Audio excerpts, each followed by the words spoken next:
আসসালামু আলাইকুম। ওয়ালাইকুম আসসালাম। আমরা এখন দেখব আরএমএফআই এই সাবজেক্টের ম্যাথ সলিউশন গুলো নিয়ে আলোচনা করব। এই লেকচার শিট আপনাদের অলরেডি পাঠিয়েছি, যদি না পান একটু জানান, হোয়াটসঅ্যাপে জানান, আমি আবার পাঠিয়ে দেবো। এটা 100তমটা হয়ে গেছে কি ফিফথ, তাই না? তো তাহলে আমাদের এই 98 এর যে প্রশ্নগুলো আসছে, এই প্রশ্নগুলো আমাদের জন্য বেশি জরুরি বা ইম্পর্টেন্ট এগুলা। তো এই কোশ্চেনগুলো আমরা আলোচনা করবো। এখানে খুব বেশি প্রশ্ন আসে নাই, এবং যত প্রশ্ন এসেছে এ যাওয়া পর্যন্ত আরএমএফআই এর ম্যাথ যে কোশ্চেনগুলো, এই কোশ্চেনগুলোর মধ্যে 98 সালে 98তম ব্যাংকিং ডিপ্লোমা পরীক্ষায় এটা সবচেয়ে বেশি আসছে। আচ্ছা, আমরা একটু দেখি। এটা 8-এর বি নাম্বারে আসছিল, 98তম ব্যাংকিং, যেমন 8-এর বি নাম্বারে। Based on the following information of a bank, please calculate the liquidity coverage ratio LCR. Liquidity coverage ratio LCR for 2019 এবং 2020 and make your comment on the adequacy of the ratio as per Basel III Accord. Basel III অনুসারে আমাদের এর উপর comment করতে হবে, এই অ্যাডুকেসির উপর, এই রেশিওর উপর আমাদের কমেন্ট করতে বলছে। তো অঙ্কটা আসছিল, ডিসক্রিপশনে এখানে দেওয়া আছে হাই কোয়ালিটি লিকুইড অ্যাসেট 2019 এবং 2020 আমাদের এত ক্রোড় ছিল, এই যে ইন ক্রোড় টাকা মানে এত কোটিতে, তাই না? তাহলে 1265 কোটি টাকা ছিল 2019-এ, আর 2020-এ ছিল 1430। এরকম ভাবে এই ইনফরমেশন, গাণিতিক ইনফরমেশনগুলো এখানে আমাদের দেওয়া আছে। তাহলে প্রথমটা হচ্ছে আমাদের হাই কোয়ালিটি লিকুইড অ্যাসেট, দ্বিতীয়টা হচ্ছে average monthly withdrawal. Average monthly withdrawal এত দেওয়া আছে, এবং expected monthly net outflow in a stress scenario. আমাদের চাপের সময় আমাদের প্রত্যাশিত আউটফ্লোটা হচ্ছে এত, যখন আমাদের স্ট্রেস পিরিয়ড থাকে ব্যাংকের, যে আমাদের চাপের সময়, যেমন ধরুন কুরবানির ঈদে আমাদের ব্যাপক একটা ক্যাশ ইনফ্লো আউটফ্লো কিন্তু এটা চলে ঈদের আগের মুহূর্তগুলোতে, তাই না? দুই ঈদের আগের মুহূর্তগুলোতে ব্যাপক আমাদের চাপের একটা মুহূর্ত থাকে। তার মধ্যে আবার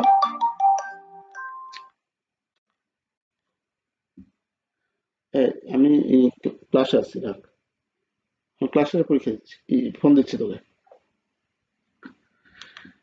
আচ্ছা, তাহলে আমরা তার মধ্যে হচ্ছে দেখি, আমরা সপ্তাহে উইকেন্ডের আগে বৃহস্পতিবারে ব্যাপক একটা চাপ থাকে ব্যাংকে। বৃহস্পতিবারে অনেক ব্যাপক চাপ, এরকম আমাদের চাপের মুহূর্তে আমাদের নেট ক্যাশ আউটফ্লো এত হয় এবং এত হয় আমাদের। তো এই ইনফরমেশন গুলো দেওয়া আছে মোট কথা। তাহলে এই ইনফরমেশনের প্রেক্ষিতে আমাদের এলসিআর নির্ণয় করতে হবে, এলসিআর নির্ণয় করতে হবে এবং তার উপর কমেন্ট করতে হবে আমাদের। এটা 98তম ব্যাংকিং ডিপ্লোমা পরীক্ষা আসছিল। তো এলসিআর এর সূত্রটা হচ্ছে আমাদের liquidity coverage ratio for 2019, stock of high quality liquid asset, total net cash outflow over the next 30 calendar days গুণন 100। এটা যদি 100 করি তাহলে আমরা রেশিও পাবো, অনুপাত পাবো। তাহলে এখানে আমরা stock of high quality liquid asset আমাদের এখানে দেওয়াই আছে, ডাইরেক্ট দেওয়া আছে, তাই না, যে এটা এবং এটা। আচ্ছা, তারপরে আমাদের দেওয়া আছে net cash outflow over the next 30 calendar year, মানে এক মাসে আমাদের ক্যালেন্ডারে নেট ক্যাশের আউটফ্লোটা কত হবে। আমাদের এখানে এভারেজ মান্থলি উইথড্র দেওয়া আছে, এভারেজ মান্থলি উইথড্র দেওয়া আছে। এভারেজ মান্থলি উইথড্র বলতে প্রত্যেক মাসে গড় উত্তোলন। তো গড় উত্তোলনে আমাদের কাজ নেই, আমাদের যে সূত্রটা দেওয়া আছে, সূত্রটা হচ্ছে net cash outflow over the next 30 calendar days. এখানে আমাদের মান্থলি যে আমাদের আউটফ্লোটা লাগবে, মান্থলি এবারে আউটফ্লোটা আমাদের লাগবে। তো মান্থলি আউটফ্লোটা আমাদের এখানে দেওয়া আছে। তাহলে এই সূত্র অনুযায়ী আমাদের এটাকে যদি, এটা হচ্ছে এটা আর নিচেরটা হচ্ছে এটা, তাহলে এটাকে যদি এটা দ্বারা ভাগ দেই এবং 100 দ্বারা গুণ দেই, তাহলে আমরা কিন্তু এলসিআর পাবো। তাহলে ঠিক একই রকম ভাবে এই এলসিআরটা আমরা করেছি। লিকুইডিটি কভারেজ রেশিও সমান সমান এ ব্যাংকের জন্য আচ্ছা সরি, এটা তো এই ব্যাংকের শুধু করতে বলছে তাই না? কত হচ্ছে আমাদের? এত এত পার্সেন্ট। এগেইন 2000, এখানে আমাদের ও আচ্ছা, এটা 2019 লিখেছি। এগেইন 2020 এলসিআর না, এটা 2020 হবে। এটা এটা এটা এটা কপি করে নিয়ে আসি তো এখানে। এটা 2020 হবে। এটা এগেইন 2020 সালটা চেঞ্জ একটু করে দেবেন কাইন্ডলি। এটা হচ্ছে 2019-এর নির্ণয় করলাম, 2019-এর নির্ণয় করলাম, এটা 2020-এর। আচ্ছা, তো এইভাবে আমরা ওই একই সূত্রের মাধ্যমে ঠিক একই রকম ভাবে আমরা এই ক্যালকুলেশনটা করে আমরা এভারেজ লিকুইডিটি কভারেজ রেশিওটা নির্ণয় করব। লিকুইডিটি কভারেজ রেশিওটা এটার বাড়াবে কত? 108%, আর আগেরটা বাড়লে 115%। এখন এই দুটোর মধ্যে কমেন্ট আপনার করতে বলছে। তো কমেন্টের বাংলাটা আগে আমরা একটু দেখে তারপর ইংলিশটা দেখব। মন্তব্য: ব্যাসেল 3 অ্যাকর্ড অনুসারে ব্যাংকগুলি 100% বা তার বেশি এলসিআর বজায় রাখতে হবে। তাহলে এলসিআর আমাদের 100% বা তার বেশি এলসিআর বজায় রাখতে হবে। 2019 সালে এবং 2020 সালে এলসিআর 100%-এর উপরে। এই যে এটা হচ্ছে 2019 সালে হচ্ছে 115, আর 2020 সালে হচ্ছে 108।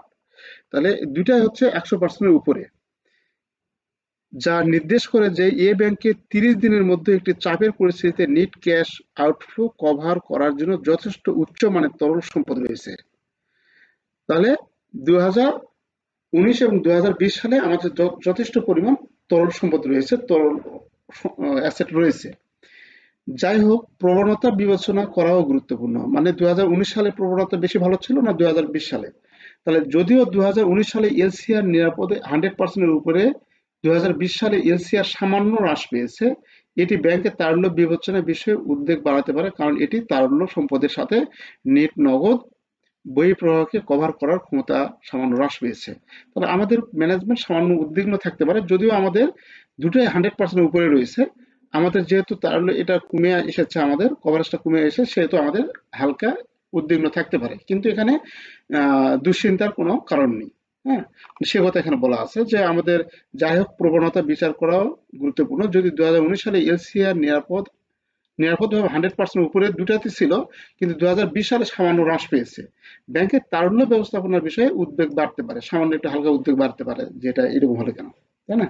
তাহলে এটা হচ্ছে আমাদের মূল সূত্র। মূল কাহিনী হচ্ছে যে আমাদের এই সূত্রটা আমাদের জানতে হবে। সূত্রতে কি কি ইনফরমেশন গুলো চাইছে সেই ইনফরমেশন দিয়ে, এখানে আরো অনেক ইনফরমেশন অ্যাড করে দিতে পারতো, কিন্তু সেই ইনফরমেশন গুলো নেব না। আমাদের যে ইনফরমেশন দরকার সেটা আমরা নিব। তাহলে এবং এলসিআরটা সবসময় আমাদের 100%-এর উপরে এই রেশিওটা যদি হয় তাহলে আমাদের ভালো। 100% থেকে উপরে হতে হবে। 100%-এর কম হলে আমাদের সেই বুঝবো যে আমাদের যথেষ্ট পরিমাণ তরল সম্পদ নেই। আচ্ছা, এটা আমাদের এখানে দেওয়া আছে কমেন্ট আমাদের। According to basal 3 accord, the bank required maintain LCR 100% or more, 100% থেকে উপরে।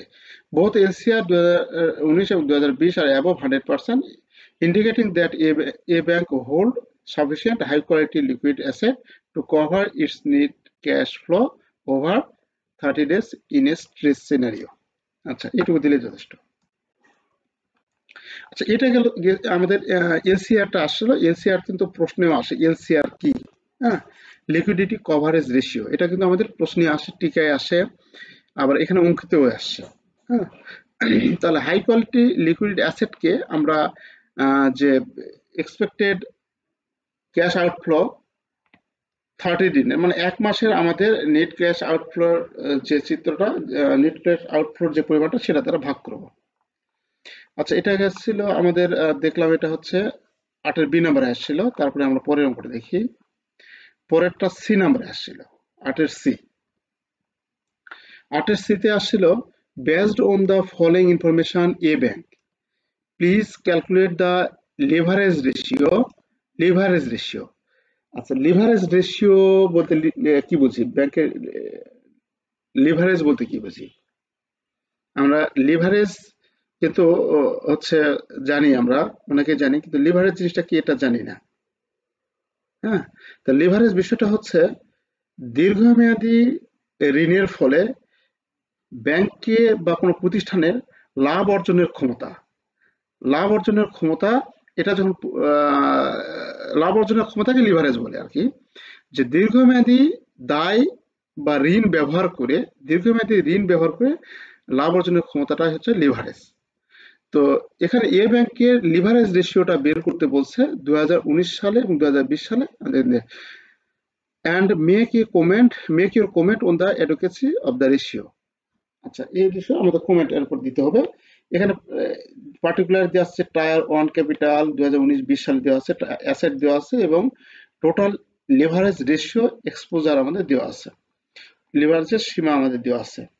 আচ্ছা, এখন উই নো লিভারেজ রেশিও সমান কি জানি, টায়ার ওয়ান ক্যাপিটাল ভাগ টোটাল লিভারেজ রেশিও এক্সপোজার। তো টায়ার ওয়ান ক্যাপিটাল হচ্ছে আমাদের সবচেয়ে তরল সম্পদ, সবচেয়ে মানে টায়ার ওয়ান এবং টায়ার টু, এই তরল সম্পদ, তরল ক্যাপিটাল আর কি, সবচেয়ে তরল ক্যাপিটাল এটা টায়ার ওয়ানের মধ্যে আমাদের থাকে।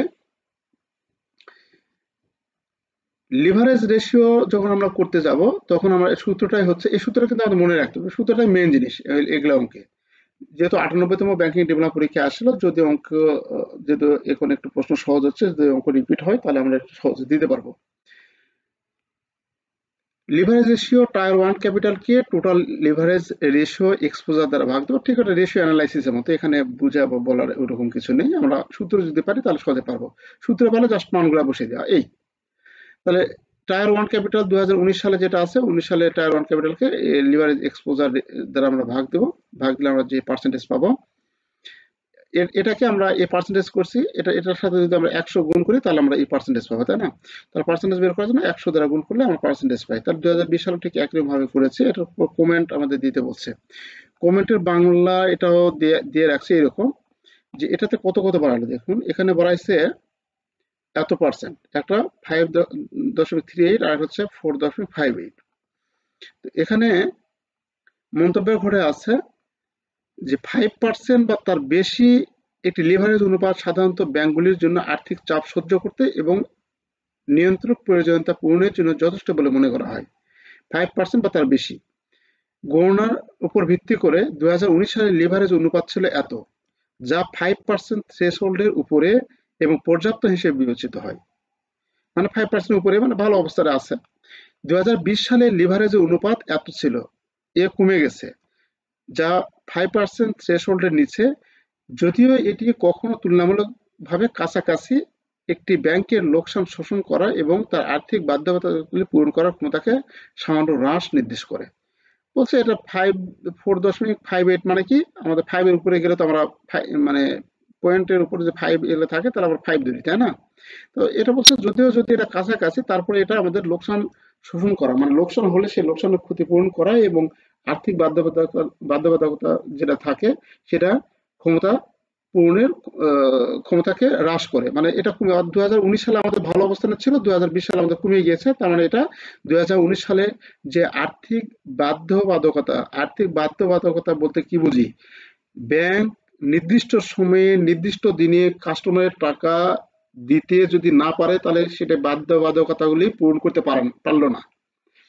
কাস্টমারের চাওয়া মতো যখন টাকা দিতে পারবে তাহলে সেটা হচ্ছে আর্থিক বাধ্যবাধকতা, মানে আর্থিক ভাবে যেটা দায়বদ্ধ আছে কাস্টমার গ্রাহকের কাছ, মানে ব্যাংক গ্রাহকের কাছে যেটা দায়বদ্ধ আছে, সেটা এগুলো যদি যথাসময়ে দিতে পারে তাহলে বুঝবো যে ব্যাংক ঠিক আছে, ওকে আছে। তাহলে এখন এই যে অনুপাত দ্বারা আমরা বুঝতে পারছি যে 2020 সালে একটু আমাদের হালকা চাপে যেতে পারে বা অবস্থা খুব একটা ভালো অবস্থানে নেই। আচ্ছা, তো এই হ্রাস ইঙ্গিত করে 2020 সালে এ ব্যাংকের 2019 সালের তুলনায় মোট লিভারেজ এক্সপোজারের অনুপাতে তুলনামূলক টায়ার ওয়ান মূলধন ছিল। আচ্ছা, মোট কথা আমাদের 2019 সালের তুলনায় 2020 সালে আমাদের খারাপ অবস্থানে আছে। এখানে এটা বাংলা এবং ইংরেজিতে দেওয়া আছে, একটু দেখে নেবেন। আর এই সূত্রটা হচ্ছে মেইন, এই সূত্রটা হচ্ছে আমাদের মেইন। তারপরে আসছিল 98, 9 নম্বরে আসছিল। 9 নম্বরে এই অঙ্কটা দেয় আমাদের। এই ধরনের অঙ্ক আপনাদের দিতে পারে এবারে। এই অঙ্কটায় বিভিন্ন মেকানিজম করে আসে, বিভিন্ন মেকানিজম করে আসে। এই অঙ্কটা অনেক গুরুত্বপূর্ণ। এই অঙ্কটা বারবার আসে এইরকম। 96 আসে, 96 আসছিল, 98 আসে, 98টা একটু মেকানিজম করে দিয়েছে আর কি। তো দেখবো 96টা সলিউশন আছে, এটাও এখানে আছে। আমরা দেখি আজকে based on the given information below of X bank answer the following questions in crore টাকা। এই টাকাগুলো হচ্ছে ক্রোরে। Total risk weighted asset RWA এত, পেইড আপ ক্যাপিটাল এত, পরিশোধিত মূলধন, রিটেন আর্নিং সংরক্ষিত আয়। তো এই জিনিসগুলো আমরা ব্যাখ্যা করি একটু। টোটাল রিস্ক ওয়েটেড অ্যাসেট, আমাদের রিস্ক ওয়েটেড অ্যাসেট হচ্ছে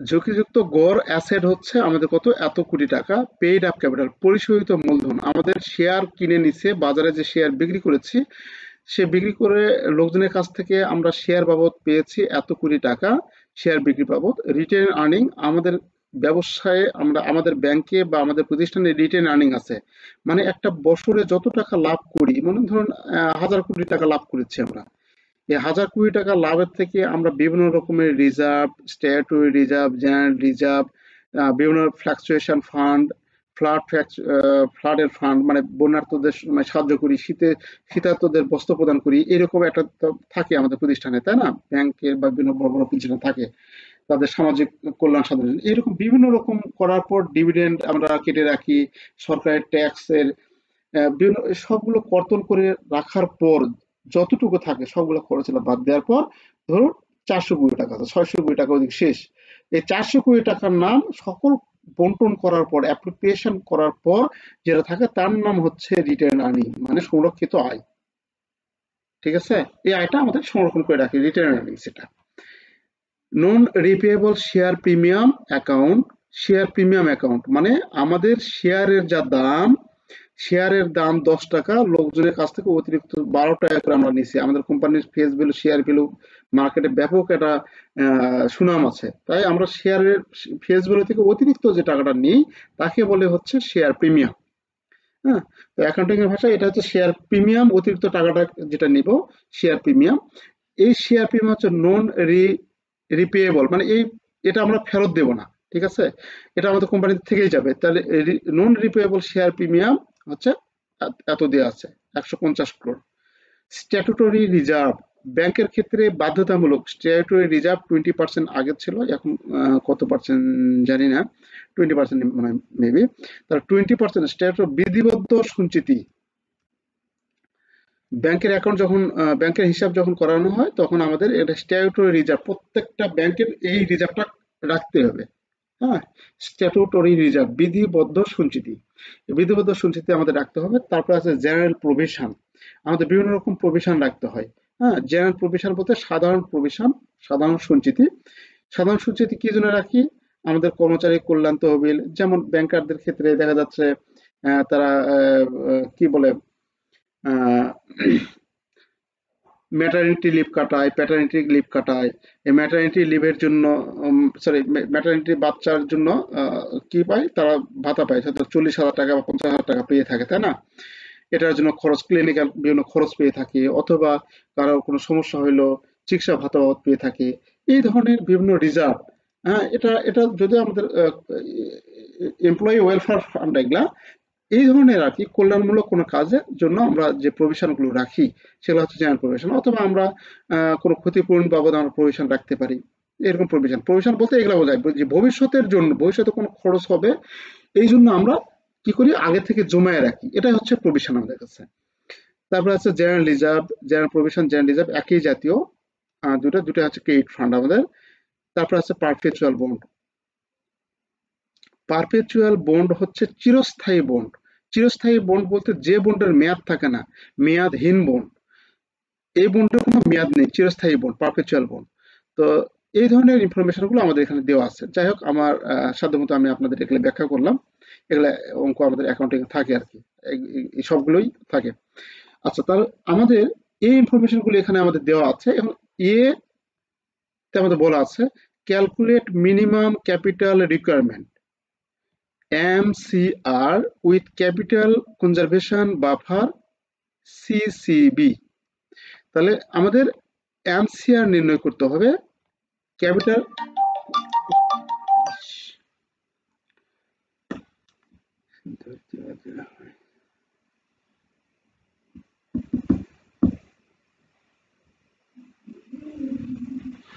একটু ভাই, আসসালামু আলাইকুম। আমি এই ক্লাসে আছি, ক্লাস শেষে আপনার ফোন দিচ্ছি ভাই। আচ্ছা, 11টার পরে। জি জি, আসসালাম। আচ্ছা, তাহলে বি নাম্বার বলছে calculate total capital to risk weighted asset ratio, CRAR। তাহলে total capital to risk weighted asset ratio. তারপর বলছে calculate CET1, tier 1, tier 2 capital ratio. D number, interpret the result above against minimum regulatory requirement of Bangladesh Bank. আচ্ছা, তাহলে আমাদের এই চারটা রিকোয়ারমেন্টটা আমাদের চেয়েছে আর কি, এবং প্রত্যেক মানে 96 পড়েছে এটাই, 98 পড়েছে এটাই, একটু খালি ভিতরে মেকানিজম করে দেয় আর কি। তো আমাদের প্রথমে কি নির্ণয় করতে বলছে? MCR নির্ণয় করতে বলছে, মিনিমাম ক্যাপিটাল রিকোয়ারমেন্ট। তো এখানে কিছুটা আমরা ছক করব,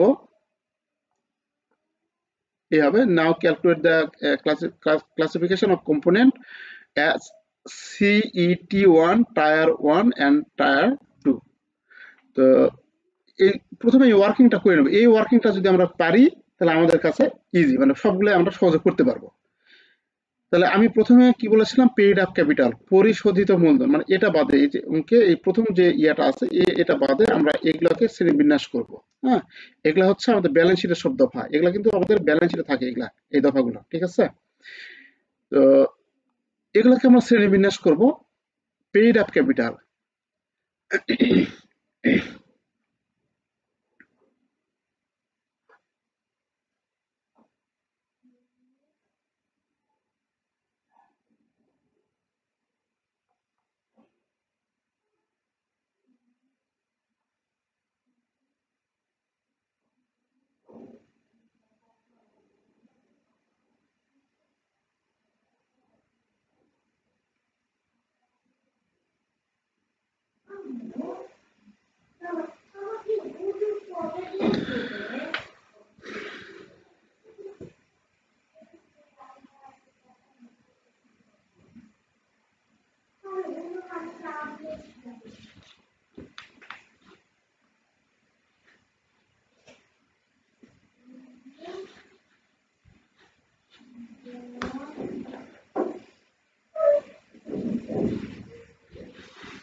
তাহলে আমাদের এখানে যে ব্যালেন্স শিটের যে আইটেমগুলো আছে,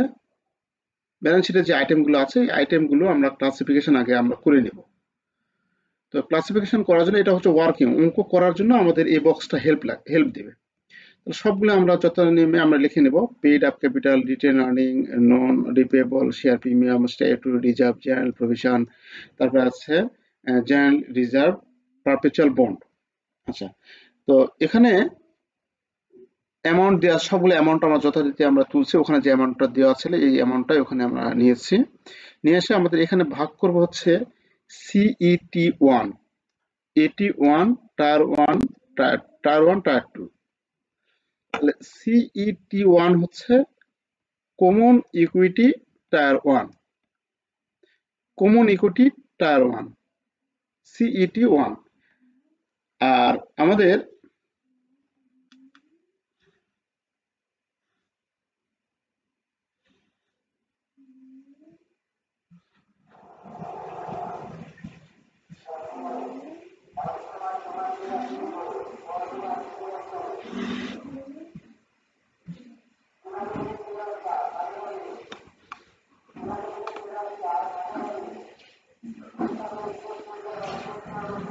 একটু একটা মিনিট, রাফসান, আব্বু শোনো তো, আব্বু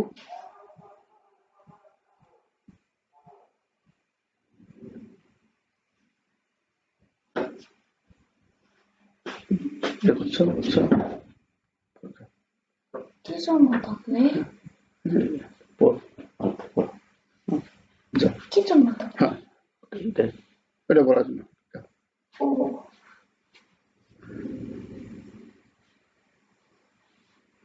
ক্লাস হয়েছে হ্যাঁ ফোনে। হ্যাঁ হয়েছে, শেষ হবে, এখন শেষ হবে যাও। ও আমাদের একটু আছে, একটু মোটামুটি শেষ হবে না। আচ্ছা, তো আমাদের সবগুলো আমরা লিখবো এইভাবে। লেখার পর পেইড আপ ক্যাপিটাল, এটা আমাদের টায়ার 1 ক্যাপিটাল না টায়ার 2 ক্যাপিটাল, এই জিনিসগুলো আমরা এখানে দেব। তো মানে কোথায় যাবে, আমরা এর আগে দেখেছি টায়ার 1 ক্যাপিটাল কোনগুলি, টায়ার 2 ক্যাপিটাল কোনগুলি, এগুলা আমাদের আলোচনা আছে, ফার্স্ট পার্টে হয়ে গেছে আর কি। তো paid up capital, general reserve, তার মধ্যে হচ্ছে প্রভিশন, এই ধরনের ইয়েগুলো, general reserve, paid up capital, retained earning, এগুলো হচ্ছে আমাদের কাছে টায়ার 1 ক্যাপিটাল। তো সবচেয়ে কোম্পানির উপর মালিকানা সত্ত্বের যে অধিকারগুলো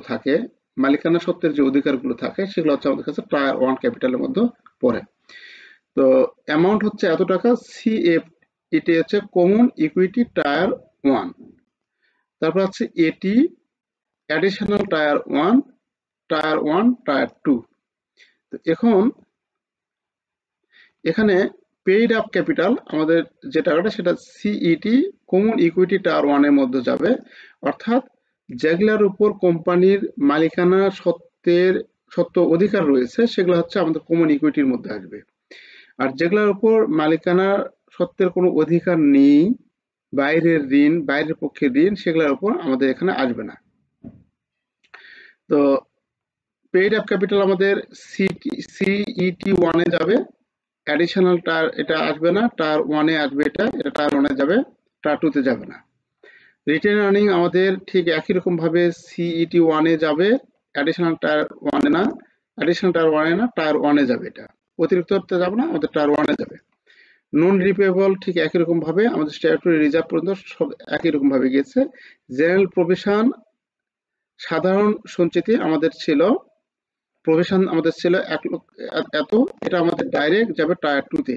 আমাদের টায়ার 2 এবং টায়ার 1 টা তরল এবং কম তরলটা বুঝতে হবে, এটা মনে হয় এখানে দেওয়া হয়েছে নাকি, দেখি তো, না এখানে দেওয়া হয় নাই। আচ্ছা আচ্ছা, আলোচনা করা আছে যে সহায়ক আলোচনা, কমন ইকুইটি টায়ার 1 কোনগুলা, টায়ার 2 কোনগুলা, এগুলা এখানে আলোচনা করা আছে। Tyre 1 common equity, additional tyre 1, এটা common equity tyre 1, additional tyre 1। তারপরে টায়ার 2 ক্যাপিটাল, তো এখানে common equity tyre 1, additional tyre 1 এর মধ্যে এগুলো আসবে।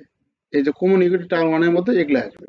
কোনগুলো কমন ইকুইটি টায়ার 1 মূলধনের সবচেয়ে শক্তিশালী অংশ। তাহলে আমরা এখানে ব্যাখ্যাটা লিখবো, এটা আমরা এই যে পার্ট সি, রিকোয়ার্ড বি আমরা নির্ণয় করলাম, 12.5% এবং রিকোয়ার্ড সি যেটা নির্ণয় করলাম, ঠিক একই রকম ভাবে যে আমরা সব করে যেটা বের করেছি, ওকে রিস্ক ওয়েটেড অ্যাসেট দ্বারা, অঙ্কে যে রিস্ক ওয়েটেড অ্যাসেট অঙ্কে যেটা দেওয়া আছে, এই যে এই মান দ্বারা আমরা ভাগ করেছি সবাইকে, সকল মানকে ওটা দ্বারা ভাগ করেছি আমরা, ভাগ করে তার যাকে ভাগ করেছি তার রেশিও বের করেছি আমরা। তাহলে সেই রেশিওগুলো বের করার পর এখন আমাদের কমেন্ট চাইছে। তাহলে interpretation against Bangladesh Bank minimum regulatory requirement according to the regulatory requirement set by Bangladesh Bank under Basel III। আচ্ছা, তো এখানে আমাদের মিনিমাম রিকোয়ারমেন্ট Basel III অনুযায়ী আমাদের কত হবে, CET1 রেশিও হচ্ছে এত 4%, মিনিমাম টায়ার 1 এত পার্সেন্ট, এটা আমাদের মিনিমাম গুলো রাখতে হবে। আমাদের কম্পারিজন আমরা যখন করব, CET1 রেশিও দ্য ব্যাংক এত, which is well above the minimum requirement এত, আমাদের মিনিমাম এত হয়েছে এত, তাহলে আমাদের ভালো।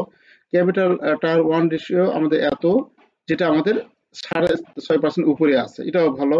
আবার কারের যে রেশিও আমাদের আছে এত হওয়া লাগবে, দুটা মিলে, সেটা হুইচ ইজ সাইডলি এক্সিড দ্য এত পার্সেন্ট।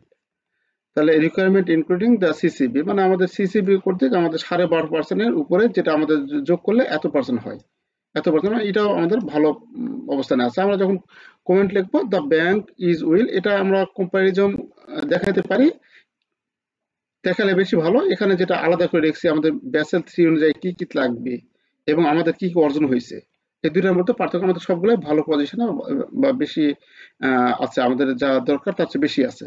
তাহলে the bank will capitalised and exceed the minimum capital requirement both the term CET1 tier 1 and overall capital to risk weighted asset ratio এত। তাহলে ব্যাংক কি অবস্থানে আছে? ওয়েল বা ভালো অবস্থানে আছে, ভালো ক্যাপিটালাইজড অবস্থানে আছে, তাই না? এই আর সহায়ক আলোচনা, আপনারা এই অঙ্ক করতে গেলে আপনারা এই আলোচনা কিন্তু আপনারা অবশ্যই দেখবেন।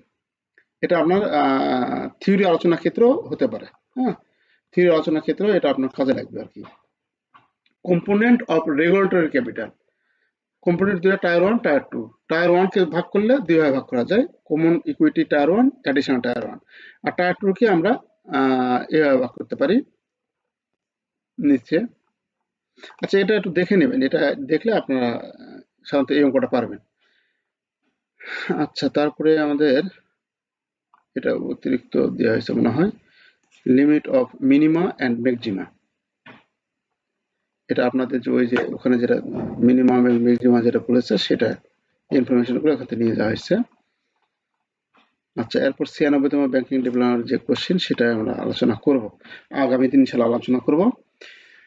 তাহলে আজকে এখানেই রাখতে চাচ্ছি। স্যার এ তো বুঝতে গিয়ে তো একেবারে মারাত্মক অবস্থা, পারবে তো বুঝতে? না, এখন এই অঙ্ক যেহেতু আমাদের হচ্ছে মানে থাকেই এখন, এটা একটু বুঝার বলতে দেখতে হবে। এখন এই অঙ্কটা বেশি আসে, পরপর 3বার না 2বার আসে এটা, মানে পরপর না, 1 বছর পরপর এরকম। এর আগেও আসছে, তার আগেও আসছে এই অঙ্কটা। তো এই অঙ্কটা একটু দেখবেন। এটা আরো একটু কিভাবে আমরা বুঝতে পারি এটা একটু আবার একটু রিভিউ করবেন আগামী কালকে, বা আরো ডিসক্রাইব করবেন স্যার। আচ্ছা আচ্ছা আচ্ছা, আর তার আগে যে কারণ এটা একটু দেখে নেবেন, এই যে এটা আপনারা এই সহায়ক আলোচনাটা দেখে নেবেন, তারপরে আমি কালকে আবার আলোচনা করব। আচ্ছা আচ্ছা, সেটাই সহায়ক আলোচনা, এগুলো আমরা দেখি একটু নোট করি, জি জি জি। তারপরে আবার মানে আমাদের যদি প্রাথমিকভাবে একটু ধরাই দিতে পারেন তাহলে পরের গুলো সহজ হয়ে যাবে, না হলে তো বসে বসে টাইম পাস হয়ে যাবে। হ্যাঁ হ্যাঁ হ্যাঁ, ঠিক আছে স্যার। বেসেল থ্রিটা ভালোভাবে জানতে হবে।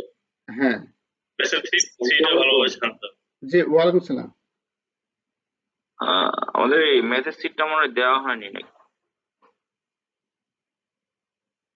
এই শীটটা অবশ্য আমরাও পাইনি স্যার, আমিও পাইনি। আচ্ছা আচ্ছা, আমি এটা এটা গ্রুপে আচ্ছা, এই শীট পাননি, আচ্ছা আমি ঠিক আছে, আমি গ্রুপে দিচ্ছি এটা, তাহলে এটা। আচ্ছা, আমাদের হোয়াটসঅ্যাপ গ্রুপে দিয়ে দেন, তাহলে পরে কালকে আমরা প্রিন্ট দিয়ে নিয়ে ফিজিক্যালি মানে বসে যাবো। জি জি জি জি, মেলে দিয়ে। আচ্ছা। স্যার এই অঙ্কগুলো করলে কি হবে? আপনার এই শীটে যে কয়টা আছে এগুলো টাচ করে হলে গেলেই হবে নাকি আরো করা লাগবে? আচ্ছা আচ্ছা, খুবই ভালো প্রশ্ন।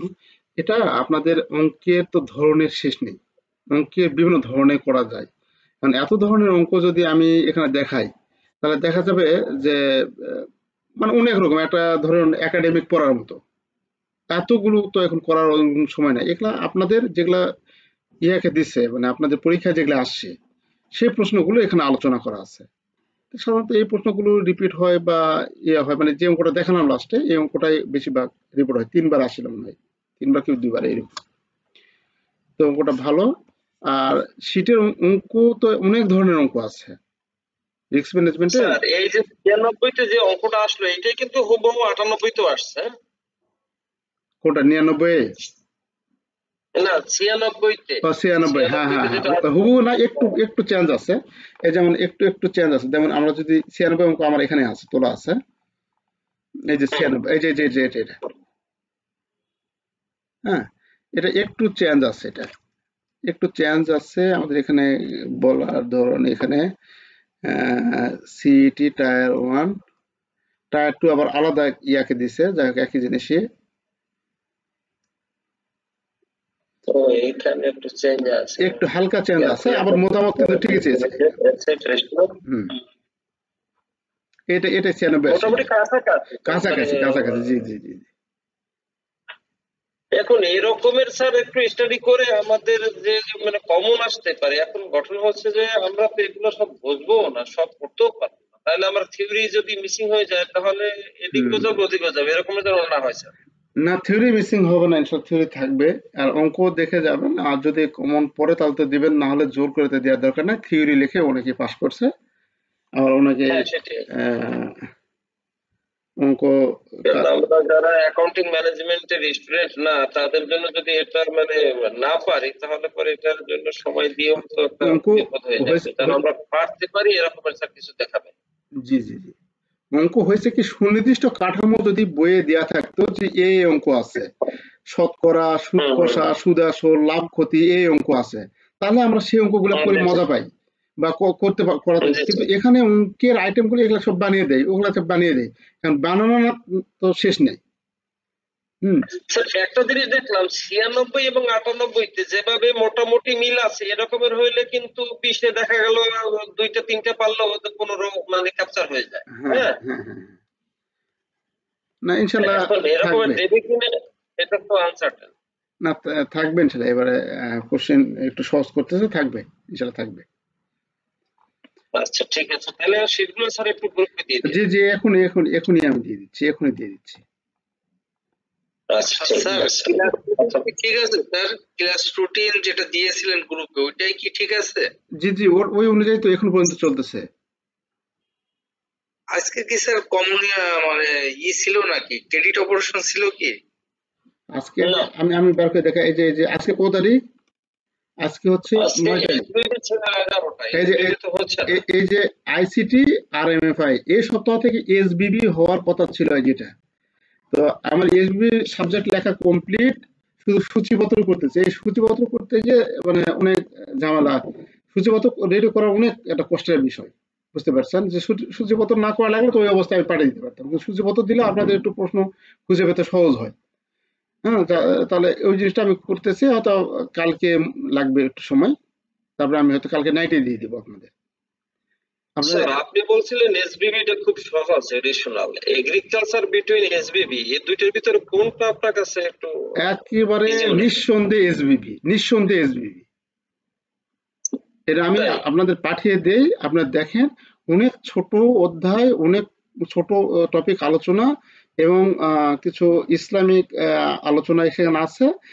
আপনি ইজিলি এলা ইয়ার রাখবেন, মানে মনে রাখতে পারবেন এখন কি। শরীয়ত ভিত্তিক যদি ব্যাংকিং আসে তাহলে তো অনেক কঠিন হয়ে যাবে। না না না, ওখানে কিছু টপিক, যেমন কিছু ওয়ার্ড আছে, যেমন হয়তো বা 10-12টা হচ্ছে প্রোডাক্টের নাম। আপনার আমরা যেমন savings account, current account, FDR টিফডিআর এগুলো বলি না, ওখানে কিছু প্রোডাক্টের নামগুলো আছে আরবিতে। ওই জাস্ট ওই কোটা একটু মনে রাখবেন, মানে তাহলে আপনার হয়ে যাবে ইনশাল্লাহ। এবং খুব বেশি জটিল না, আমি পাঠিয়ে দিই, আপনি দেখেন, দেখে খুব ভালো লাগবে আর কি, পড়তেও ভালো লাগবে। আচ্ছা অসুবিধা নাই, তাহলে পরে সাবজেক্ট চেঞ্জ করে নেবো, অসুবিধা নাই যদি এটা দেন দেখে। হ্যাঁ, আমি দে আগে দেখেন। আর চেঞ্জ করার সুযোগ আছে কি এখন? হ্যাঁ জি স্যার, চেঞ্জ করা যাবে। আইবিবি তে কথা বলছিলাম, আমি তো এগ্রিকালচার নিছি, ওরা বলছে যে একটা হার্ড কপিতে অ্যাপ্লিকেশন করলে মেইলে ও আচ্ছা ওরা আচ্ছা চেঞ্জ আচ্ছা করে আচ্ছা। দেবে। ও, এগ্রিকালচার অনেক বড়, আমি যেটা দেখলাম এগ্রিকালচার অনেক বড়। এরপর ধরবো এই যে এফসিসিটা একটু সবচেয়ে যেটা আমি দেখলাম 4 সাবজেক্টের মধ্যে এগ্রিকালচার থেকেও সহজ হচ্ছে এইটা, শরিয়া বেসড ব্যাংকিং, ছোট সিলেবাস। এগুলো যেহেতু হবে স্যার, আমাদের কনসার্ন হচ্ছে এই যে মানে কি বলে ক্রেডিট মানে অপারেশন যেটা, এটা অনেক কঠিন মনে হচ্ছে স্যার। ক্রেডিট অপারেশন, তারপরে হচ্ছে তারপরে ফরেন এক্সচেঞ্জ যেটা, এটা সবই কঠিন। এখন কি করবো স্যার, বুঝতেছি না তো, মাথা নষ্ট হয়ে যাওয়ার মতো এগুলা অবস্থা। এগুলা এগুলা মানে এটা বিচলিত হন না, একটু ধীরে সুস্থে যতদূর আগাচ্ছেন এভাবে আগালে আপনার ইনশাল্লাহ ভালো কিছু হবে, বুঝতে পারছেন। এভাবে এখানে তো আপনাদের পড়ার বা আপনাদের কিছু প্রায়োগিক জ্ঞান প্রয়োগ করার সুযোগ আছে এখানে, অতটা মনে হবে না। আপনার ভিডিও গুলো অবশ্য দেখি, কারণ বারবার রিপিটেশন করে দেখি, না হলে তো উপায় নেই। কেন একবার দেখলে হচ্ছে না স্যার, ইউটিউবে দেন ওইগুলা খুব দেখি। ওগুলো একটু দেখবেন, দেখলেও মনে থাকে আর কি। অনেকে ওই ইউটিউবে ভিডিও দেখে রেজাল্ট করছে, পরে ফোন দিয়ে কৃতজ্ঞতা শিকার। তো যাক, ভালো লাগে অবশ্য, আমি কারো প্রত্যক্ষ বা পরোক্ষ ভাবে উপকারে আসতে পারছি, অবশ্য খুব ভালো লাগে। তো যাক, দোয়া করবেন, আর আমরা ইনশাল্লাহ আমাদের গতিতে আগাই। হ্যাঁ, স্যার অসুবিধা নাই, তাহলে স্যার আমাদের একটু নোট গুলো যদি একটু আগে ভাগে দিতেন, যে আমি একটু কষ্ট কালকে করলেও কালকে স্যার একটু- কালকেই দিয়ে দিব ওটা, মানে ওই যে এসবিবিটা কালকে আচ্ছা, দিয়ে দিব। আর হচ্ছে SBB আচ্ছা, আর কি দিবেন স্যার? আর এই যে এই অঙ্কের নোটটা এটা আমি এখনই পাঠিয়ে দিচ্ছি, ক্লাস শেষে এখনই পাঠিয়ে দিচ্ছি। ঠিক আছে, জি ঠিক আছে স্যার, জি আসসালামু আলাইকুম। জি আসসালামু আলাইকুম।